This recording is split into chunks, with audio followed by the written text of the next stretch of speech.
breakout session, Mastering Successful Interviews, Secrets to Acing the Conversation. I'm Candace Thorson, Managing Editor at GovLoop. And if you're coming from the morning keynotes, I'm sure you enjoyed hearing what Sarah and Mary had to say as much as I did about peering into the future and looking at pausing and reflecting at where you want to go and listening to have good conversations with clarity. And in this session, we're going to talk, kind of direct that in a specific way and talk about how to advance your career centered around a few key questions. So what if you're perfect for a job, but you totally bomb the interview? Or what if you're a really great candidate, but your resume lacks just the right wording or, the quote unquote shine to get past the automated human resources bots that see your resume before a person does? Because there are a phenomenal number of resumes that actually are never seen by a human being.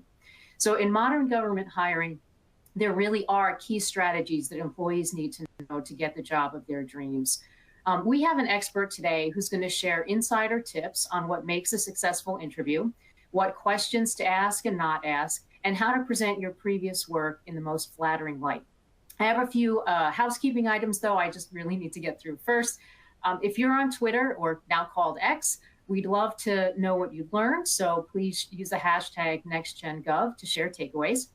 If you look on the right-hand side of your console, there are some really great additional resources available that you can download, and that includes the slide deck that you're going to see in a few minutes, so make sure you check them out.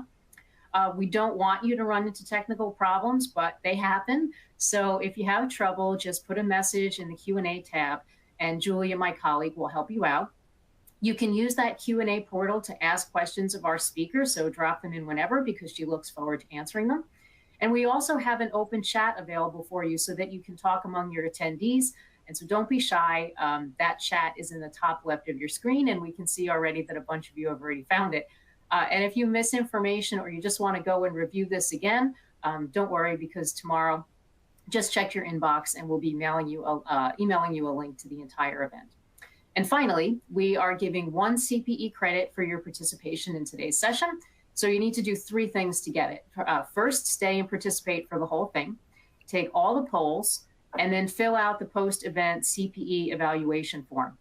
And you can find that form in the resource module here on the console, or you can go back to the resource center that's in the main environment. And we'll email you the CPE directly once we confirm that you've met all the requirements. So, have all that out of the way, I want to introduce you to our expert. Joining us is TJ Espey. She is a federal portfolio manager, and she has lots of insights and experience to share with us. So TJ, the floor is all yours. Good morning, everyone. So glad to have you here from all over the place, which is awesome. I am going to advance the slides from my face right now, which is kind of creepy, first thing in the morning. Go to the next slide, please. So just a little background about me before I get started here. I'm speaking on behalf of my expertise with 28 years in the federal government, not on behalf of USDA necessarily. In my background, I had the opportunity to work with wounded warriors and Fortune 500 companies to transition them from the military to the civilian sector. Set up a lot of mock interviews and reviewed a lot of resumes, just, wanted to do everything I can as a veteran and for veterans. In addition to that, just being a leader, working in different capacities, being a hiring manager, being on the front end to the back end. It's just really been a pleasure. But along the way, I've learned a lot of key things that hopefully I can help you with today. And I am speaking to you from rainy Southern California. It was a rainy day. So today we're going to talk about the resume. We're going to talk about preparing for the interview, key things to think about and do during the interview, give you some effective questions to ask, and then post-interview actions. And then finally, we're going to open up the floor. I want us to be comfortable. I want us to have fun. So if you pause, I can't necessarily always monitor chat. But if you want to pause for a second and just say, hey, I just have something to say about this because I'm not going to wait to the end, feel free to do so because we want this to be a very engaging session. Okay, so I love what Mark Twain said about a job. He said, find a job you enjoy doing, and you will never have to work a day of your life. I love that quote right there because, this is so important. Think about most of us across all sectors of government have from 2 to 12 years of education. We take all of this time to learn, to grow, to develop. And when it comes to this portion right here, a lot of us rush through. We spend more time researching a highlighter or a new car or standing in line at our favorite coffee spot than doing a little research and really writing down things that we should consider when it comes to our work. We're just meeting needs instead of meeting our passions. Let's get out of that mindset. Let's really take this seriously because regardless, as govies, local, state, federal, we want to be better people. I don't want to be a grumpy govy, and I hate when I have to interact with grumpy govies. It's not fun. No, I just want to go home afterwards. Okay, so going to talk about some interesting stats right now. It's early in California. My coffee haven't hit good. So 2% of the candidates who apply for a job are selected for a job interview. So if you get the interview, you've already made a major accomplishment. The average length of an interview process is 23.8 days. That delicate dance going between HR, the admins, people calling you, waiting, setting things up, before you, it's a long process.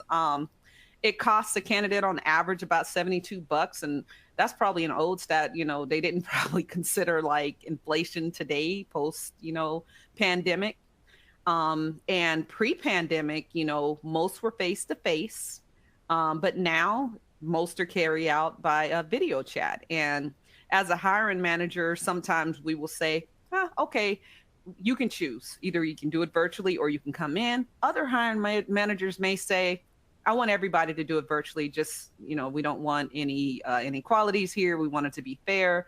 But, we're definitely conducting interviews different. And there's been a 57% increase in the use of video interviews between 19 and 23, of course. More than half of the employers continue to use the video interviews. So I'm going to talk about, of course, half are rejected after the first stage. 30% of the interviewers are making decisions within the first 5 minutes. So that first impression is definitely very, very important.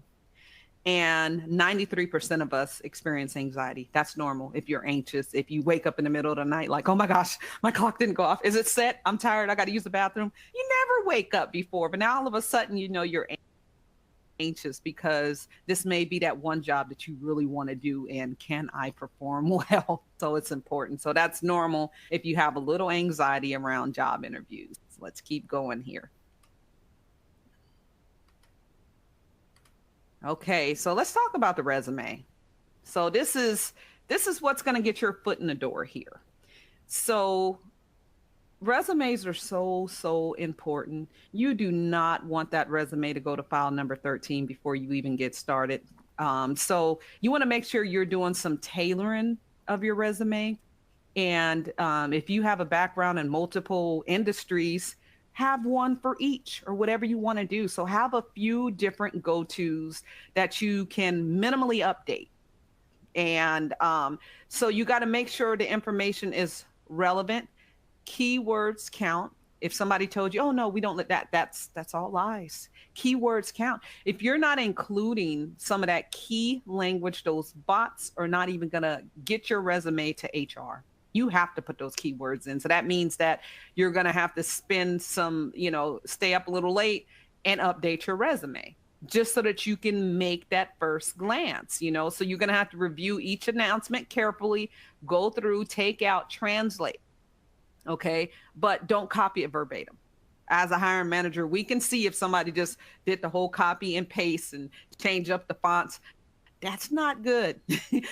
So you extract, basically, you've done it. That's your experience, but you have to translate it into those keywords. So just make sure that you're translating it to fit the keywords to get picked up, but you're not copying and pasting. So keeping the experience relevant to the last 10 years. So we have to address all ages, from fresh out of college to maybe you're fresh out of high school. There's all type of internships and pathways into government, but you just want to make sure that you keep the information relevant to the last 10 years. Please don't go back to the 80s, because you're dating, you don't want to date yourself. And though it's totally illegal for someone who may be older in the workforce, for a hiring manager to discriminate because of your age, but you never rule out human tendencies, because people are human. And despite there's all type of laws in place to prevent discrimination, it happens. So just make sure you keep your information relevant and fresh to the last 10 years and include that volunteer experience. If you're younger, but you may have helped your family business out, you may have had a dog sitting business. It's still a business. So there was aspects of management and planning, simply watching dogs or babysitting. It's all about translating what you've done to what you want. So don't rule out those minor jobs that you may have had, and you're like, well, how can I translate that? No, think about it. You manage customers, you manage books, you did budgeting when you were considering what rates to charge. So it's all about the translation. So if you're younger and entering the workforce and you figure, well, I don't even have 10 years experience, you've done some things that can translate from family businesses to babysitting, to dog watching, to lifeguarding. Just translate that experience effectively. And there's a skill in that. You list accomplishments and not just duties. So don't just say, I typed 50 words a minute, I did this, I did that. No. I want you to go back to some of your previous performance evaluations and pull out some of the good words that you listed, that you accomplished, and also that your supervisor may have said about you. And you put those accomplishments in also you list that, not just the experience. I reduced the turnaround in this product by percentages. Metrics stand out. Awards stand out. And you don't have to put that information at the bottom. Include it under that job experience. So pull those performance evals out and start putting some of those performance statements, quotes, anything that's going to make you stand out besides just what you were required to do. Because that's quite boring too, to have to read through that. And I want to pause here to say that, well, I'll get to that, but, talking about attention span, as a hiring manager, when I'm going through resumes, we have, the average attention span today from 2000 is only 8 seconds. 2000 or so, it was about 12. So meaning that, you're not going to hold anybody's attention for long. Now, it's not to say that you're not going to spend all day learning. You're going to be here learning all day, going to different classes. And yes, you can focus, but that uninterrupted attention is quick these days. And watching video clips and reels all day is not helping us any at all. So, you can only hold our attention for so long. So with these resumes, as I go down here, that last bullet, limit the number of pages. The longest resume I had to review with the candidates that made it past the bots was 75 pages long. Okay, so internally I was saying some choice words because unless you're applying to be a professor where you need to list everything about your dissertation or in your CV, 75 pages is only going to make the hiring manager very angry. So, you got to make sure that writing samples. I don't mean to interrupt, but that's mind blowing to me. How did that person get to 75 pages? Because they listed out a lot of their research. So if it's relevant to the position in which you're applying, fine. But in this case, for this particular technical job, we didn't necessarily need all of the academic background listed in there. Now, if we request a writing sample, that's separate from the resume. But this person literally included everything in there. And mind you, on top of all of the other resumes that make the cut to get to us as hiring managers, we're not going to be happy to see that. And you're automatically going to disqualify yourself. We're going to read it. I did my due diligently, begrudgingly, but I did the due diligence. and read through, very angry, but don't do it. Please don't. So list accomplishments, not duties, pay attention to detail, and make sure that your resume meets the requirements. So you have an announcement. It's just like if you're bidding for a contract, there's, different deliverables and requirements that they want. If you're applying for a federal or a state, it'll say key qualifications at the bottom. I always go down, look at those qualifications. What skills do I have to need? It's not just about your experience that you see in a main block. They want you to have these certain skills. Did you even read down that far? Remember, 8 seconds, right? So are you reading down that far and making sure you have that? Because if you don't have that key experience, because I look at some, I'm like, yes, but you just look at the main description. Oh, I have it. I got it. And then I go down to qualification, and it's specifically germane to must have experience writing policy for, environmentals. So you have to read. It's a bummer. So you have to read the qualifications. So keep reading down. And for those qualifications at the bottom, which are very important, now you make sure you're adding something in your resume about those key qualifications at the bottom. So read the entire announcement, even if it takes you 2 days to write down key notes, to do that crossword walk between your resume and what they're seeking. If you really are passionate about getting this job, you're going to sit down and make sure that you do this. So pay attention to detail. Don't leave out those key things, because then, when we don't get the job, we're all mopey, but I qualified. I'm more than qualified. Oh my gosh, I've done this. And I even put a happy face on the moon. What do you mean I didn't get the job? But honestly speaking, you didn't read that bottom part and see that you were missing one of those qualifications. So you got to make sure that you're reading these announcements. Okay. Triple check. Oh, I'm sorry. Sure. I'm going to interrupt.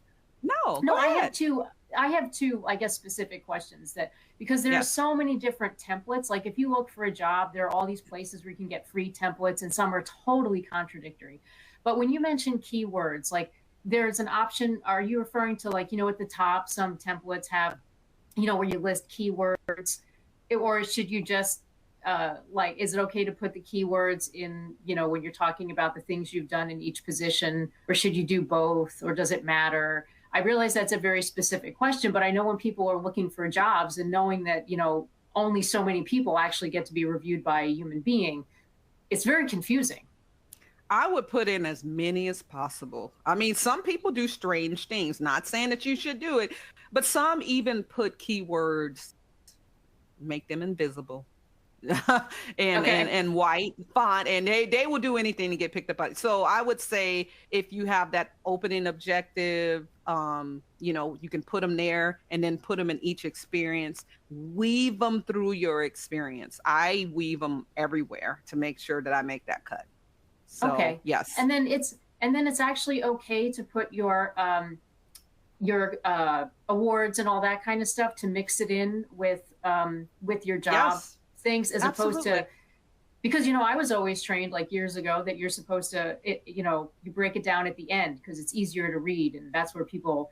But I don't know if that's true or not. To be true. No, you can put them in the bullets toward the bottom of that particular experience, because what if you get a hiring manager like me, you may be in a hurry and you don't make it all the way. Now I will say I do my due diligence, but you don't know if they have an opportunity to keep going down. So on that first job description, you want to make sure you're putting the bottom line up front and you're getting everything you in to make sure that you get the key information in there. So yes. Yeah.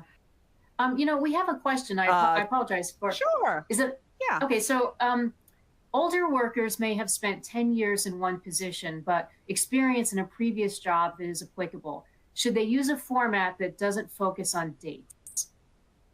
Yes, you have functional resume formats that don't focus on dates. So look up a functional resume style to where you're listing experience versus dates. Just find a way. You can be clever with it. It's clever ways not to date yourself. It's just like for me, you've been around the block a couple of times. You have a lot of fashion in your closet. There's clever ways to repurpose everything. So find clever ways. You've been looking in my closet. I like timeless pieces. Okay, let's keep it timeless. Yeah, that's what I'm calling them. So yes, you can, if you find a structure that, if you're, like me, 28 years of experience, I don't want, people to look at my resume like, grandma's not about to work with us.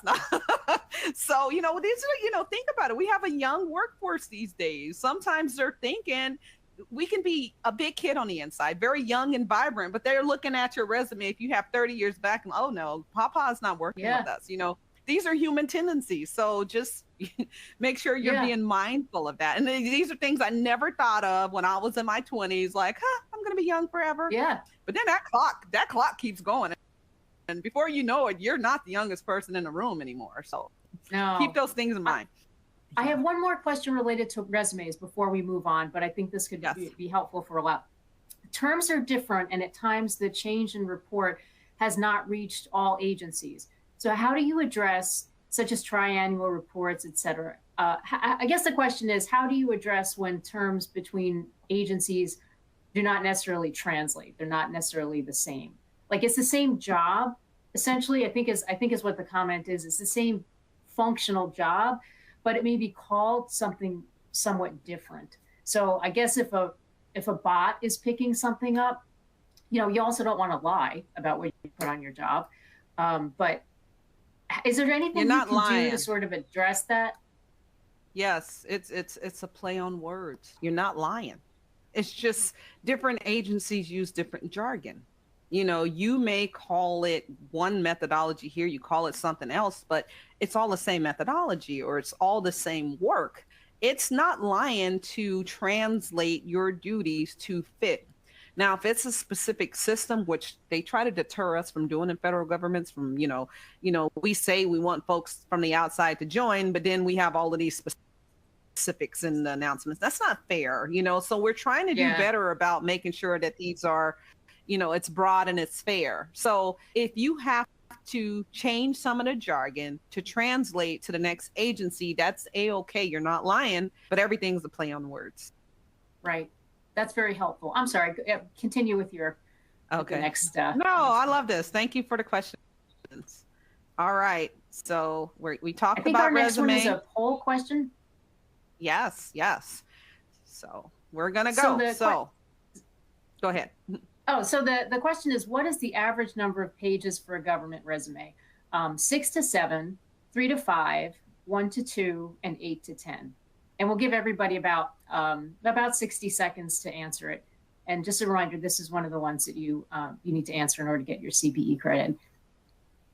The 75 pages you mentioned is still blowing my mind, but I kid you not. And I am not exaggerating. I am really not exaggerating. I'm shocked you even bothered to read it. I know, because you have to be fair, but I was, like I say, begrudgingly. Yeah, it was rough. Yeah. I was always sort of trained that it should never be more than 2 pages.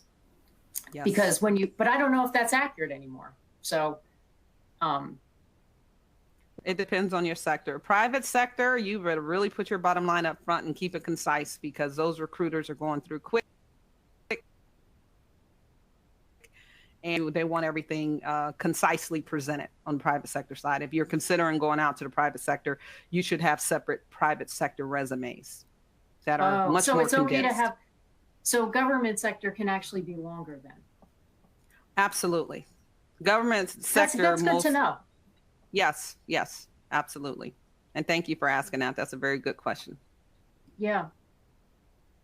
Okay, well, I'll pull up the poll questions now, I think. Mm-hmm. Okay. Let's see what we got. All right. Most people say 3 to 5. And you are absolutely right. Good job, everybody. 3 to 5 pages and that's government side. Now, private sector side, if you answer 14.6 on that 1 to 2 pages, you're still right. You're still right for the private sector. It really depends on what sector you're applying for. But since we're Govy, so to speak, the correct answer is 3 to 5 pages, and that 56 points, over half of you right on point. So thank you. Interesting. All right, let's keep going here. All right, so now we're doing our prep. We're doing our research. So I want you all to definitely take time to go to those public websites and review them. Like I said, you're doing your research now. We're not just researching our next hike or what we're going to do. We need to, this is very important. So do your research on the company. Learn the mission and vision at a minimum, and make sure that it aligns with your values. Make sure what this organization is about aligns with your values. How many of you actually get on Glassdoor and look at what other employees are saying? Assess their projects, their rulings, their latest legislation. What are they doing, for the public? Like I said, look at the reviews about the organization. You can review LinkedIn profiles without being creepy and stalker-esque, But if you're the stalker type, you can go to that place. How are the folks looking when they're leaving the building? Are they running, with flames coming from their feet, But you should really take that time to research, because what we need to understand is it's just not about the organization getting a good employee. It's about you fitting the organization and you wanting to be there. We always think, okay, I need this job, does it work for me? No, get out of that mindset, of does it work for them? Does it work for you? That should be, when they say pay yourself first, you need to literally pay yourself first and make sure that this agency, this organization, this office is a good fit for you.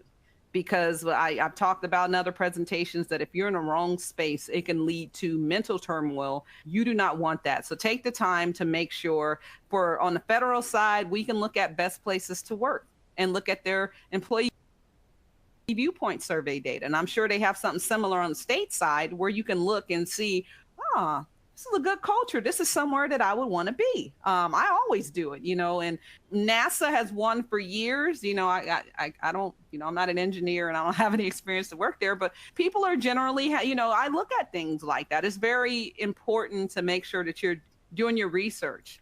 Practice. Okay, say, this interview came up and, they gave you a tight timeline. You don't have anybody to practice with. Think about, you can call a friend and FaceTime a practice mock interview. I've done that with friends before. You can use your dog or cat. Just look at me right now. I need to practice getting these words out of my mouth, but you have to practice because you have to prepare for contingencies when something's off, when something goes wrong, so now I can do better despite any adversity that may hit me because I did practice. I got my language together. I got my posture together. I got my smile together. Even if you're just looking in the mirror, answer the questions, speak it out loud, because then you're going to correct yourself. And ask whether you will have a panel or an individual. That makes a difference. That definitely will make a difference, because now if you have, and most of the time they don't give you names, but at least the person that you're interacting with, their name, you write it down. And then you make sure you select attire that aligns with the role. If you're going to be working in and out of manholes, you're a wage grade person, you don't have to go in a 3-piece suit looking like the Penguin. Okay. Just, you make sure that, most of the time it's business casual. If it's an executive position, of course, it's going to be more of a suit or slacks or a skirt, whatever, but your attire should align with what you're applying for. You don't have to overdress if it's a casual job, or some fields are, synonymous with wearing, they have a certain vibe about them, so just make sure you research what's right to wear for that industry, because that first impression, be it on camera or in person, is always very, very, very important. Things have laxed over the years. If you looked at old movies and how people used to dress back in the day, like my father and grandparents' generation, they had hats and gloves. And one thing about living in DC, I love that everybody just went all out. Not New York all out, but very, very dapper. I know I'm using these old school words because I'm thinking about these old shows. But, they really put their best foot forward. So if that's you, make sure you're doing yourself a service. And if you're in a more casual environment, it's okay. Be neat, clean, well-maintained. Put your best face forward. I have a question here about interviewing. Someone wants to know, is it a good idea to ask the interviewers, why should I want to take this position? Would interviewers not being able to answer or only respond with salary be a red flag? I never thought about actually asking the interviewer that question. It's always the other way around, right? It's always the other way around, but it's ways that you can reframe that question, and I'm going to get to that. So I would say, sorry. Yeah, reframe. Definitely reframe. Okay, so we're going to keep going because I want to have time for Q&A. So during the interview, okay, so I want you to log in early, even if you're not necessarily get behind your computer early, because oftentimes as hiring managers, even with me recently, we're scrambling around leaving our last meeting. So virtually, we're not always going to let you in a room early anyways, because we're getting our stuff together. Oh, I got my scoring sheet set up. I got this. So we're preparing. So if you're doing a virtual interview, don't log in too early, but get behind your computer, set up the camera, check yourself out, check your hair, make sure breakfast is not in your grill. You're doing all of these things early. Breathe. Notice something's going to go wrong. I'm coming before you guys today, right? I told you I'm in Southern California. It's raining. Okay, that's no big deal. Even though the song says it never rains out here. But when you have a puppy, it's a big deal, because my puppy ran outside and decided to go mudding this morning. So the time I took to clean his feet back up, let him back in out of the rain, okay, that took time, to even make sure I can get here for you. These are the type of things that happen when you have a big event going on. It is life. If it could happen, it's going to happen. So wake up earlier that day, get in your Rocky mode, get pumped up, put that music on that you love to hear, get yourself ready to be the best version of you. Okay, so make sure you arrive, rest your nerves. If you're a nervous person, you're going to sweat, be it in person or virtually, give yourself that extra time to get in your Zen mode. Okay, and names are it's okay if you're in person. Virtually, you can do it a little bit slicker, but in person, have a writing pad with you. And if you're not so great with names, some of us are not, just, I was like, those folks like me, I can remember a face, but I'm not going to always remember your name. It's okay to write them down. So then when they ask you a question, you can say, well, Melanie, in this particular instance, blah, blah, blah. Oh, wow. Now you're already feeling like a member of the team. You're being personable, so make sure you're writing down names. And this also is going to help you with your follow-up back to them. So acknowledge them by who they are, by names or titles, if they're that title type. Have your elevator pitch or job experience ready to summarize in a minute or less. Let's go back to the American or human attention span these days. When I have somebody that sits down and they talk for 30 minutes straight, like those old school little dolls, you would pull this long little string and I'm glazing over. I'm fish-eyed right now because folks not even stopping to breathe, so make it concise, make it fun. You definitely have to be energetic, smile, show that this is something, you like I said, you're bringing the best version of you.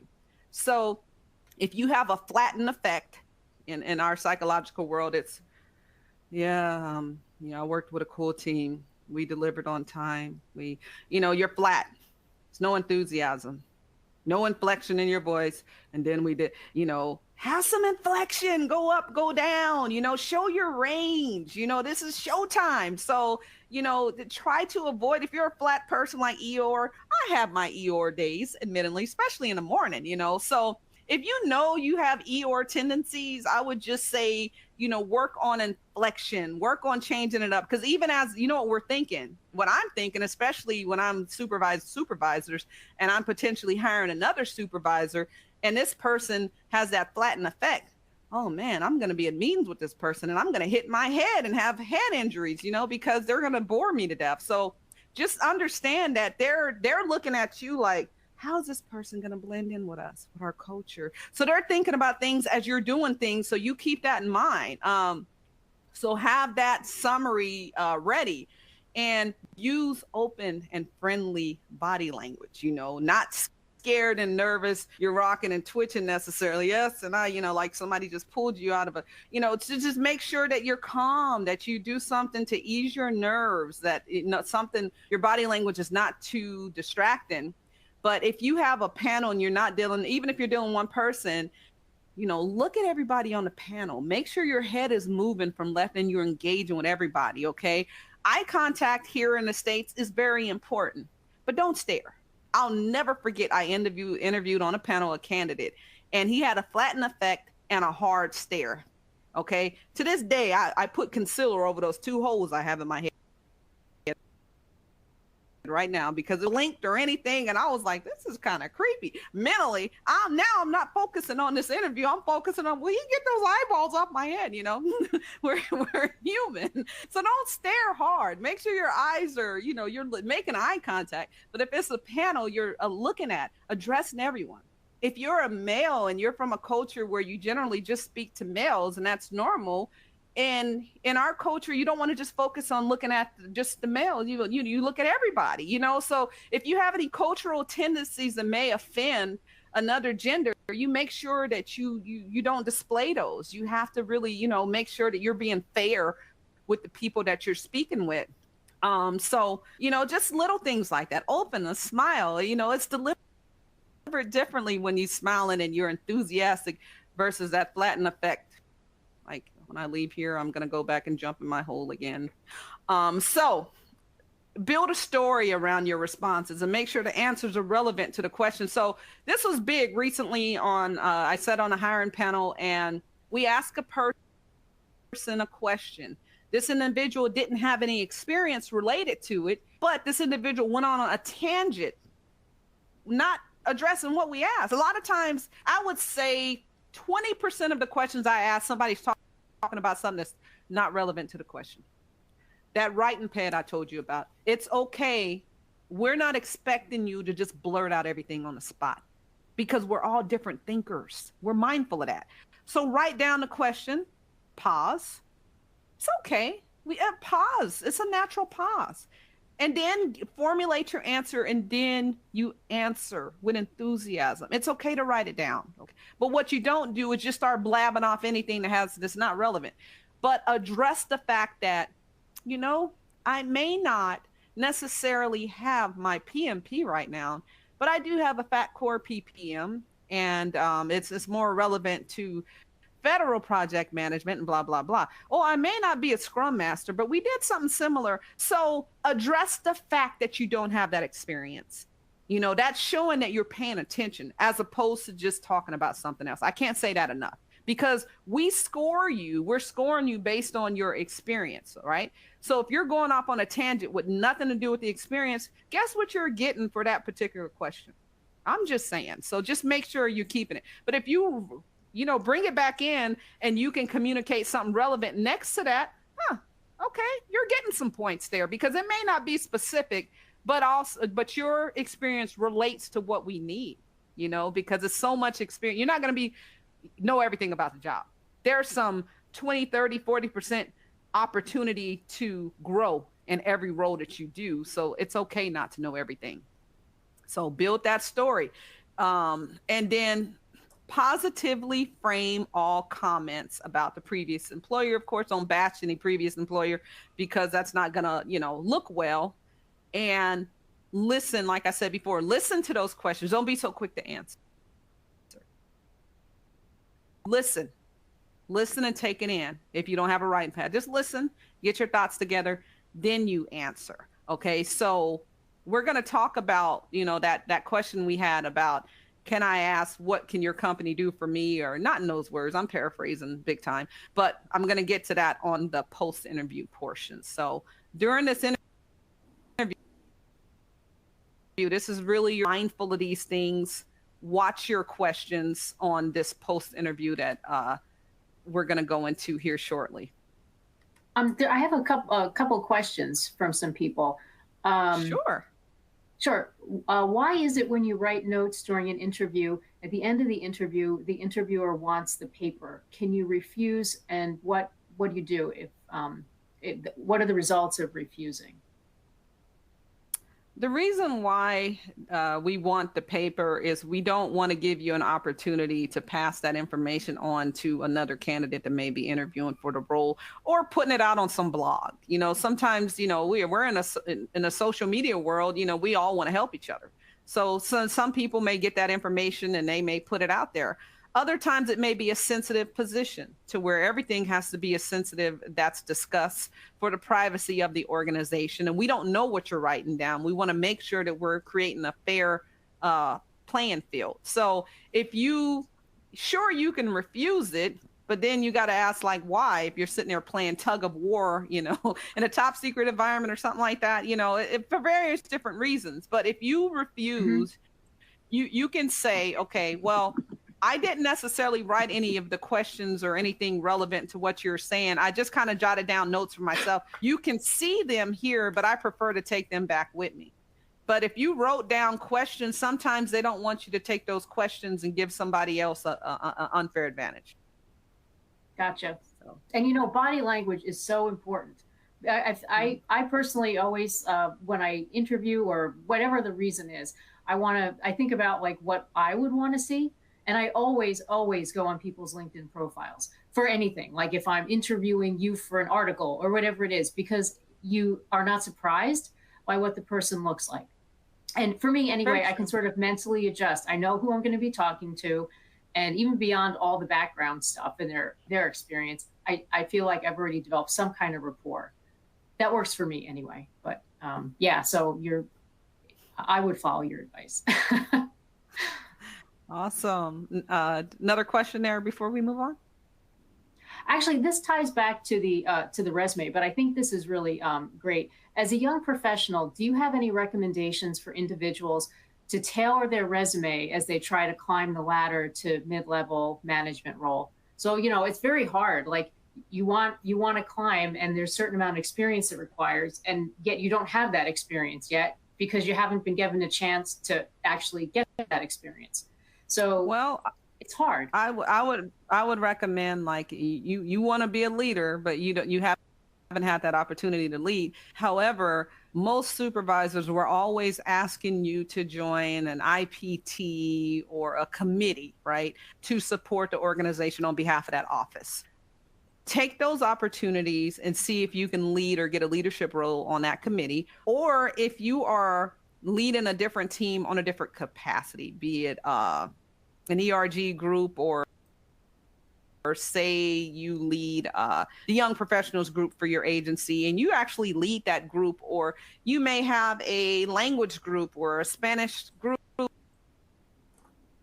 or another, your normal day-to-day in a volunteer capacity, you lead the community health walk every week, to where you get all of the folks in your community together, do some breathing exercises, and you walk. So what I'm saying is, if you want some leadership experience on your resume, it always says we take volunteer experience. If you don't have that opportunity internally, then you look at what you're doing on the outside, but do volunteer for opportunities where you can lead on other teams and committees within as well. That's a great idea. Thank you. You're welcome. Okay, let's keep going here. So we got another poll question. Sure. What is the average number of candidates interviewed for each job vacancy? 3, 10, 4, or 6? I don't know whether 3 or 10 scares me more, because 3, you know, it's been much harder to get the interview, but your odds are better, right? And then 10, you know, you have a better chance of getting the interview, but you have a lot more competition. And I think that if you Yes. actually get an interview, you feel like, hey, you're further along. But if there are 10 other Yes. people getting interviews, Yes. so everybody, make sure you take this poll question so you can help get the CPE credit, and we'll give you about 30 seconds more, I guess. Yes. Now, do you would this vary depending on like government work as opposed to the private sector? I would definitely say this one is general across all sectors, the answer that we're going to have here in particularly. But for me, sometimes we can get 300 plus resumes and only interview about 4 people. Yeah. Sometimes it's 3, because of things that I talked about before with resumes. People just are not taking the time to get their resumes ready, which is the entry to the interview. We take that Yeah. resume portion for granted and ruling Yeah. themselves out. They could be the most dynamic person on the planet, but they're not taking that time to update their Yeah. resumes. Yeah. And passing around Okay. your resumes to friends, to making sure that other people put eyes on it. All righty. Yeah. So, Okay. We will 6. Half of people say 6 Yeah. is the average number. Yep, that is. Correct answer No. again. You all are great. You're great with these poll questions. You're great. So just that's your competition generally. You have 5 other people that you're competing against that make it through the 200 to 300 plus resumes that they get. Okay, so now we're talking about those questions at the end because we want to save a little bit time for folks to have questions. So when it comes to questions, this part is very important because I see people, me as a hiring manager, wow, Mrs. Such and such, or Mr. Do you have any questions for us? No, I don't have any, actually. I hear that so much. Are you kidding me? So you took time to research this company and you didn't even have one question for us? So you want to ask the questions based on the research you've conducted and then translate an impactful example to further demonstrate your expertise. For example, I noticed that you all recently released a ruling on, and on it, I work for a private organization that did a lot of community work, and whatever it is, this is time for you to weave in a little bit more of your excellence. So do your research on that company, say something about them initially, throw in something that you've done, be clever with the questions, so questions you can ask, you need to know about the culture. If you're not going to research the company climate and culture prior to, because you got busy, you ask them, what are some of the biggest challenges you face? Look at their brand, these things, because they're going to give you some key indicators. What do you like most about working for this organization? What key qualities and skill sets are you looking for this role? Can you give me a brief overview of the team? Let them talk about the team dynamic, and what you avoid. And I'm gonna come back around to some more. What you avoid is those pointed questions about, well, how much money? This is what I want. How much money can I make on this job? What about my schedule? Can I have every Friday off because I have another side gig? I was actually helping interview someone who asked that, who said, yes, I need every Friday off and I can't go and travel and I can't. And yes, it's like, why are you applying? So I've had people say that. I have another side gig, so can I have every Friday off? Okay. And can I bring my dog to work? Somebody said that, or a therapy dog. It was just, can my dog come to work with me? All of these things that you negotiate after you get the job. I love my dog, but I'm still not going to be able to, I work from home. So yeah, I can have my puppy and everything else here with me. But if you go into a building, you can't always bring your dog unless it's a working or support dog. But, you can ask these questions without, being pointed, or it's other things you can say. You can say something like, well, I value time with my family and work-life balance. How do your organization prioritize work-life balance? I'll never forget when I was interviewing for a role and the person I asked laughed, just started laughing hysterically and said, what's work-life balance?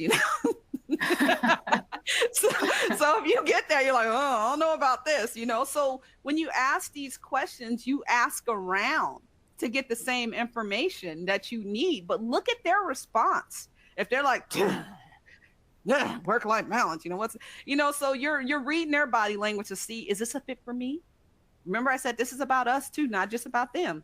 Yeah. So you can ask those questions, that the question about, hey, what can your organization necessarily do for me? You can reframe that to say, make your broad statement and say, how can, it's just all in your framing. We don't want to up here, we want it, like going back to body language. We want to be, of course, we're not coming in here like this and say, hey, what can you do for me? And I'll paraphrase, going to be cocky about it. So instead of asking, what can you do for me? You can say, hey, I have this special skill set. How would your organization use my skills effectively? Or, so just think of a way that you can reframe the question to be polite, to get across the point that you're trying to make, without being overly confident and ruling yourself out of the role, So it's all in the framing, and you can work with different people to, if you're not good at questions, work with someone that's going to help you frame the questions. But the questions, to me, is the most important part of the interview. Stop skipping over them. Stop asking the panel personal questions. I got asked, a month or so ago, oh, so how long have you been here? Oh, do you, da, da, da, da. Okay, that's fine. You can ask those things, but don't just go there to ask personal questions to the panel members. Right. You need to start asking about that organization to see if it's going to work for you. Because if you get that role and you're miserable, you don't want that. You've dedicated too much time at this point. So ask as many questions that you have time to do. Most of the time, we give you about 10 minutes to ask questions. Make sure you have those questions pre-drafted to go forth and ask those questions. So let's keep moving. There's a question somebody. Oh, I'm sorry. There's ahead. A question somebody has about what's wrong with asking why the position is open. Or is there anything wrong with asking why the position is open? Or does it matter how you ask? I just threw out a bunch of questions. Well, it doesn't, it's nothing wrong with asking why the position is open, but is that going to really benefit you? Because you got to think of it in terms of this. If the job is advertised, they need you for a reason. And most of the time in government, very few times, a small percentage of time, I've walked into a well-oiled machine, so to speak. Most of the time, they're looking for you to come in and build up something, to fix something, to, expand something. They need you for a reason, so you can get your questions answered about the climate of the organization based on asking about asking about different things about the culture there. I ask culture questions. Tell me about your culture here. And if they say, they're going to, read their body language. Most, it's great. You can tell if people are lying too. Yes, you can tell. Yeah. So you need to really be paying attention, but when they're really a family or a team, you're going to feel that synergy. You're going to say, I like this, it feels great here. But if it's like, hey, they're just seeing each other for the first time, in a long time on a panel interview. Hey, Bob, how have you been? You're going to feel all of these things. So you don't necessarily have to ask that, but just know that if we're hiring, we need you for a reason. So think of it like that. All right. So post interview, we got to talk about this so we can give some time for additional questions. So, of course, you follow up and thank the interviewer or the panel, through an interview, or you use that opportunity to express your interests and briefly discuss why you're perfect for the job. So in that follow up, thank you so much for, allowing me to interview for this role. You can go in and say, I have a ton of experience here and I feel like I'd be a good fit for the job. You don't want to write a novel, but you can add a little, embellish a little bit there to just reiterate the fact that you're qualified and you're a good fit for the job. If they say, hey, we need references by 3:00 today. I've had to do that before. Maybe it wasn't in the resume. You make sure you get those deliverables in on time. You get the references in on time, or any other information that you may not have had that they've requested, because they don't have to do that. So make sure you follow up and get any information back to them. And then you wait patiently, because, things have to go back through HR, back through this. They're checking different things in their background before they come with an offer. So don't keep calling day to day. Hey, have you made your answer yet? That's a question that you can have.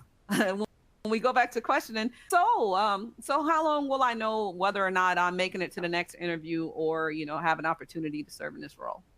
You can ask that question. There's nothing wrong with that. That's not being, too intrusive. So ask the question. So, but don't just start calling people every 5 minutes, because once it leaves my hand as a hiring manager and goes to, the back to HR, you don't know what type of backlog they have or what else they're managing. So it can take a while. All righty. So we got another question, our last question before we open the floor. Sure. What percentage of candidates who apply for a job are selected to attend a job interview? So 10%, 5%, 13%, or 2%? And while people are answering that question, I'm just curious, because now when you do remote work, when you went into somebody's office, you presented yourself however you wanted to, but now in the world of hybrid work, for instance, you have a cat in the background who is trashing your furniture. There's certain things that you can't control, right? So does Yes. that matter to you? Like, how should you present your background? Should your cat not be Oh, that's a good here? Should point. And you, does it thank you for matter if bringing you're that up. blurring it out? Because honestly, when I It, see people blurring out, I'm curious as to see what they're actually blurring out, which is my problem, I guess. But what are your yes. thoughts, I guess? Okay, well, it's a great question, and thank you for addressing that. I would say yes. So, especially for an interview, make sure that it's no distractors in the background. Like I just before even conducting this session, I took my puppy downstairs because his head kept coming up. His paws are trying to type and things. So, make sure that you have all distractions moved aside, and that they can focus on you. If you have a blur opportunity, do blur out the back, but when you're in the role, I think even in meetings it's still important that, some people work from home and they have nannies tending to the kids or things, but kids are going to be kids. I've never been offended because a child bursted past the nanny or past the door and said, "Mommy or Daddy, could I have a hug?" Oh, so we know, we can't dehumanize the fact that we have other obligations in the home, but you still have to be a professional person and realize that if you're in the office, you couldn't necessarily have all of this. So be human, definitely, but also be very considerate. And you can't keep pausing a meeting because you're snapping at your dog, like, or your cat. Put that plant down. Will you stop barking in the background? I was worried about her So, eating the plants. Instead, she's ripping the couch. Anyway. all righty. So the poll, the answer, 57% of you said 2%, and that is the correct. You go through and all of the discussion topics that we had, only 2% will actually get the interview, and you answered absolutely correctly again. So, and I have provided resources at the end, books to read if you want to further go into this topic. But we're going to open up the floor at this time. Great. And we have, we only have a few minutes left. I love this conversation. I know. This conversation is hard to really summarize it because there's so many things that we have to be mindful of and understand that there's no such thing as common sense. Everybody's different. So we have to make sure. And somebody here is making a point. Blurring is a nightmare with curly hair too. I mean, sometimes just how you look. Like, yeah, I've tried blurring my background and I look horrible. It's just, just some people just don't translate well into a blurred background, which. Oh, that's so true. That's so true. So hopefully you take all the distractions out of your environment and you don't blur the background and you just make sure you have a place that you can concentrate and perform well. Yes, exactly. So I'm looking down, this is just kind of ironic, but years ago I was applying for a job and I was told that if you have a Yahoo email address, that makes you seem dated, that you're supposed to use a Gmail account. So this was several years ago. So I changed, like on my LinkedIn thing, I used my Gmail account, my resumes. The ironic thing is that I created both of them within a few months apart, like a gazillion years ago. So it made absolutely no difference as far as timeline. But I read that like in a lot of places, I even had a recruiter tell me that my Yahoo account made me look dated. Oh, wow. I did what she said. I just thought it was phenomenally stupid. Opportunity to touch on emails. So if you have an email, make sure you set up a separate professional email and you're not using Hot Mama 72 or, don't put your birth year in your email. Don't use like things that are trendy and can, definitely shed a negative light on you. So I set up a specific Gmail for resumes. And I have a more personal one. So set up a professional email. Gmail will let you have a few that reflects that it's going to be on your resume, and you don't include your birth year. I could say never date yourself. We want to be on a neutral playing field here and keep those emails professional as well. We have a lot of questions that have just popped up at all the same time, and sadly we don't have time to answer them all. But one is, what is the best way to answer the question, what is your greatest weakness? That question is a real bummer. That's a hard one right there. So never do anything that's going to shed a tremendously bad light on you. But what you don't say is the routine thing that everybody says. Oh, I just tend to work so hard and long. I just don't know when to stop work. Blah, blah, blah. Don't give us that. Even if that's true, no one believes you. That's the routine answer you always get. But you can say, one that I always use is, I was, know, doing my at everybody on the project team, and I excluded a few project members, at my fault. And I had to make sure for future planning that I engage with everyone and had all the stakeholders at the table in order to build positive relationships. So say something to that effect of, teaming. Maybe you made a mistake teaming, but don't do anything that's going to really reflect negatively rather, and just frame it to where you can always make it back positive again. But after, I addressed the situation, I built the relationship with the person, and we never had a issue going forward, or, something along those lines, but not, I got fired because I went out to my car on break and I fell asleep, and it, it happens, It was only because I worked so hard, right? Yeah. All right. Next question, please. Okay, I'll give one question, and then they're gonna pull the plug on us because we're gonna be over time. How do you deal with questions that catch you off guard or that may be inappropriate in your mind? So, if somebody says, "What intimidates you about this job?" for instance, or maybe a question that they're not allowed to ask. A personal question that they're. So, how do you respond to that? That's hard. Yeah, that's a tough one. So, you don't want to necessarily say, well, that's an illegal question. So, but, pause. And you can say, I'd rather not answer, that question right now. Just be real and natural, because, because we can't say, well, how old are you? How many kids do you have? And all those type of personal questions we can't ask, and, oh, how old is your baby? Is that baby going to interfere with your duty to respond? We can't do that. Yeah. Those are totally inappropriate questions. So I would say deflect, reframe the question, and if you really don't want to say it, it's okay to say it, and they can go back and do their research, because not all hiring managers are they don't necessarily know all the hiring rules and regulations. Some of them just make supervisor and don't even necessarily know how to be a supervisor. Now they're a hiring manager. So don't think that they're perfect people. They're not. They're human. They didn't get a chance to learn all of the ins and outs, and they make mistakes too, but you don't have to necessarily answer those. But don't be rude about it. Just positively say why you can't answer it, why you feel uncomfortable answering that question. So feel free to put things in the chat, reach out to us on LinkedIn if you have any additional questions. I want you all to win. I want you all to be happy where you are. I want you to be a passionate Govies. And thank you so much for your time spending with me today. And I hope this provided some insights to help you on your next job interview. This is great. Is it okay if people, well, I'm just asking this, so I guess it's going to be okay. If people have questions, can they reach out to you via LinkedIn? Oh, to just absolutely. Touch base with you? Absolutely. I will not look at you strange. We just didn't get a chance to answer everybody's. I know. I'm so sorry, because it's a lot of content to go through, because this is so important. It's a very important topic. I really enjoyed this conversation so much. I just have a few quick reminders. So before everybody logs off and stuff, don't forget to fill out your CPE evaluation to get your credit. You also can go over to the exhibit hall. We have really amazing booths with lots of additional information and resources that you'll find interesting. And then we have our luncheon keynotes starting at 12:30 Eastern. To access them, just go back to the conference hall in the main environment, and you'll see them and be able to launch them. So thank you so much for being here. Thank you, TJ. I love this conversation. And I thank you, everybody, for joining. I hope you have a wonderful day and enjoy the rest of the sessions. Bye-bye. Bye-bye, everybody.